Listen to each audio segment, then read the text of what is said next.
ఉన్నారు మీరు? అంతే అట్లా కాదు కదా.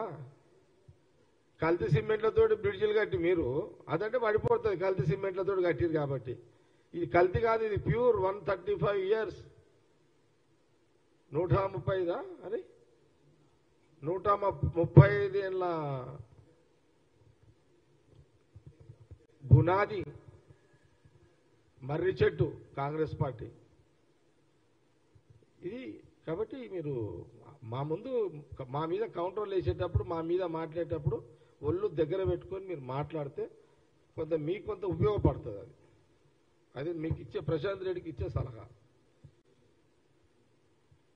ఏదో అసెంబ్లీలో మైక్ ఉంది కదా మీ చేతుల, మీ గవర్నమెంట్ ఉన్నప్పుడు ప్రశాంత్ రెడ్డి రెడ్ అంటే రెడ్, గ్రీన్ అంటే గ్రీన్, ఇదేమి అసెంబ్లీ ఇదేమన్నా?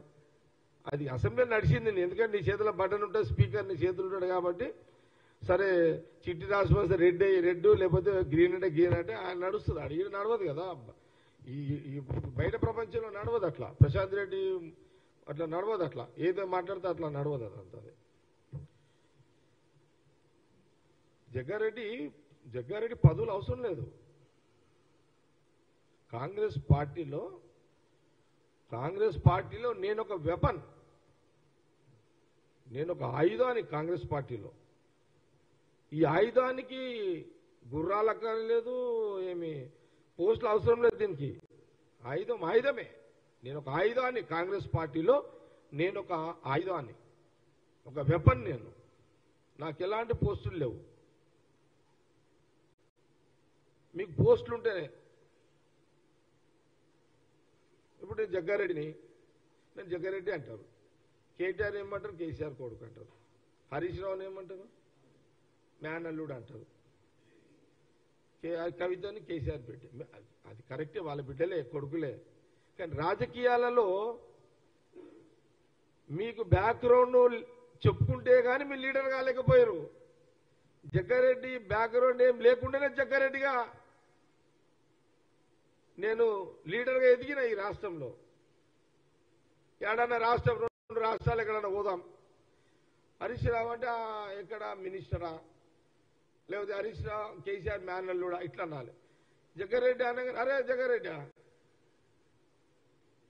Sangareddy, that is brand. అది అంటే మేము కష్టపడి తయారు చేసుకున్న రాజకీయ జీవితం అది. ఎన్నో ఒడుకుదొడుకులతో కష్టాలతో కూడుకున్న రాజకీయంగా ఎదిగిన వాళ్ళం నేను. కాబట్టి మాకు పోస్టులు పెద్ద ఉంటే ఒక తీరు లేకపోతే ఒక తీరు కాదు. జనంలో మేము సర్వీస్ పరంగా జగ్గారెడ్డి అనేది మేము మా కష్టంతో తెచ్చుకున్న ఈ యొక్క ఒక వ్యవస్థలో మేము పాపులర్ అయినాం మేము. కాబట్టి ఇది కూడా ప్రశాంత్ రెడ్డి గమనించుకోవాలి. అచ్చా, ఇచ్చిన హామీలు మేము అమలు చేయకపోతే అంతర్యుద్ధం అంట.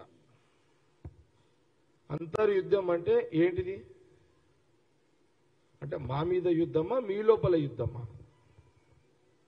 అరే ఏంది అంతర్యుద్ధం అంటే? ఎవరి లోపల? తెలంగాణ లోపల జరిగే అంతర్యుద్ధంలో మీ ఇలా 2 ఉన్నాయి.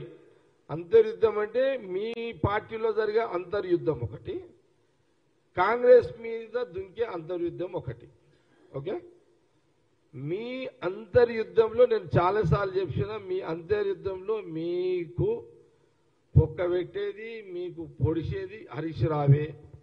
ఎవ్వరు అవసరం లేదు మీకు. మేము అవసరం లేదు. ఇక ఏదో ఒక రోజు కేసీఆర్కి కేటీఆర్కి గడ్డపారబెట్టి వెనకేసి కూర్చేది హరీష్ రావే. కాంగ్రెస్ దాకా ఎందుకు వస్తున్నారు మీరు? హరీష్ రావే కూర్చుతాడు మీకు ఏసి చూడండి. ఒకటి, ఇప్పుడు మా మీద అంతర్యుద్ధం అన్నది అనుకో. ఇప్పుడు మన సీఎం రేవంత్ రెడ్డి ఒక 2 ఆల్రెడీ చెప్పినా కదా.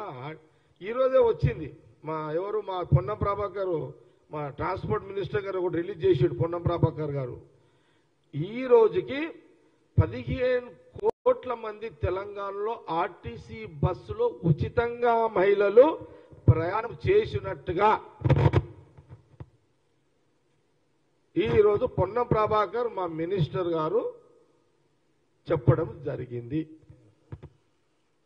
15 కోట్లు అంటే 2 నెలలే, నిన్నటికి 2 నెలలే మా గవర్నమెంట్ వచ్చి 2 నెలల 15 కోట్ల మంది మహిళలు తెలంగాణ ప్రాంతంలో ఆర్టీసీ బస్సులో ఉచిత ప్రయాణం చేసినారు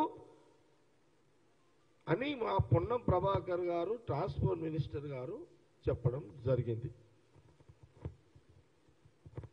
ఇది ఒక ఆల్రెడీ ఇంతమంది మహిళలు ఇక తిరుగుతూనే ఉన్నారుగా. ఇప్పటి వరకు ఖర్చు ఎంత వచ్చింది? 500 కోట్లు. ఈ ఉచిత ప్రయాణానికి ప్రభుత్వము, కాంగ్రెస్ ప్రభుత్వము ప్రజల యొక్క ధనాన్ని ప్రజలకి అందిస్తున్న దానికి ఏంది 535-50 కోట్ల రూపాయలు ఇప్పటి వరకు కూడా ప్రభుత్వమే మహిళల ఉచిత ప్రయాణము యొక్క భారము ప్రభుత్వము మోస్తున్నది.